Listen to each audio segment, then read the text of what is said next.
ফের উদয়নারায়ণপুর আক্রান্ত বিজেপি কর্মী। এবার বিজেপির বুথ সভাপতিকে বাঁশ রড দিয়ে বেধড়ক মারধরের অভিযোগ উঠল তৃণমূল আশ্রিত দুষ্কৃতীদের বিরুদ্ধে। জানা গেছে, উদয়নারায়ণপুর বিধানসভার অন্তর্গত দক্ষিণ মানশ্রীর 151 নম্বর বুথের বিজেপি সভাপতি লক্ষ্মীকান্ত দে তার বাড়ির অদূরে একটি চায়ের দোকানে বসেছিলেন। অভিযোগ, সেই সময় একদল দুষ্কৃতী তার উপর চড়াও হয়। সেখান থেকে টেনে নিয়ে গিয়ে তাকে রড ও বাঁশ দিয়ে বেধড়ক মারধর করা হয় বলে অভিযোগ। সংজ্ঞাহীন অবস্থায় ঘটনাস্থলেই পড়েছিলেন আক্রান্ত বিজেপি কর্মী।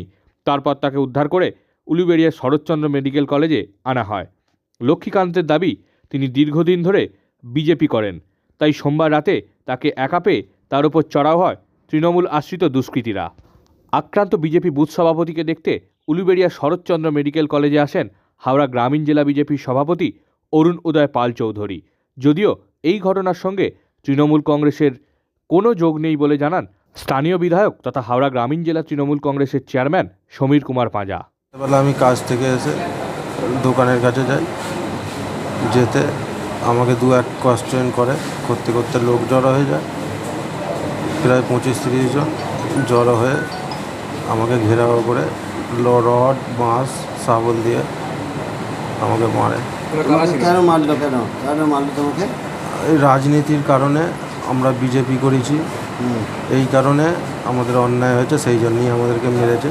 বিজেপি করা আমাদের অপরাধ, সেই জন্যে। ওরা কোন দলে? ওরা টিএমসির ছেলে। কে কে ছিল?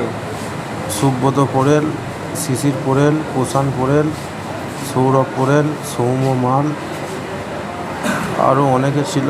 তৃণমূলের হারবাদ বাহিনী ওকে রাস্তায় ধরে, আস্তে আস্তে এ কথা ও কথা থেকে বলতে বলতে 25-30 জন জড়ো হয়। তারপর রড, শাবল, বাঁশ দিয়ে বেধড়ক মারধর করে এবং গোটা শরীর দেখছেন আপনার মারের দগদগে দাগ রয়েছে এবং সম্ভবত ওর হাত পা ভেঙে গেছে, কারণ প্রচণ্ড ফুলে আছে। এক্সরের কথা লিখেছে, আগামীকাল হবে, এবং ওর বমি বমি ভাব আছে, মাথায় বেড়েছে। কাজেই সিটি স্ক্যান না হলে মাথায় কী হয়েছে বোঝা যাবে না। ও রাস্তায় অজ্ঞান হয়ে পড়েছিল। পুলিশকে খবর দেওয়ার পর পুলিশ যায় এবং অ্যাম্বুলেন্স করে উলুবেড়িয়া হসপিটালে ওকে সুচিকিৎসার জন্য নিয়ে আসা হয়েছে। লক্ষ্মীকান্ত দেখে কোনোরকম তৃণমূল কংগ্রেস বিজেপি কোনো পার্থক্য লক্ষ্মীকান্ত যে কয়েকজনের সাথে মদ খাচ্ছিল, মদকে নিজেদের গণ্ডগোলে এটা মারামারি, সেই মারামারিতে সে ডকুমেন্ট এর সাথে পার্টির কোনো সম্পর্ক।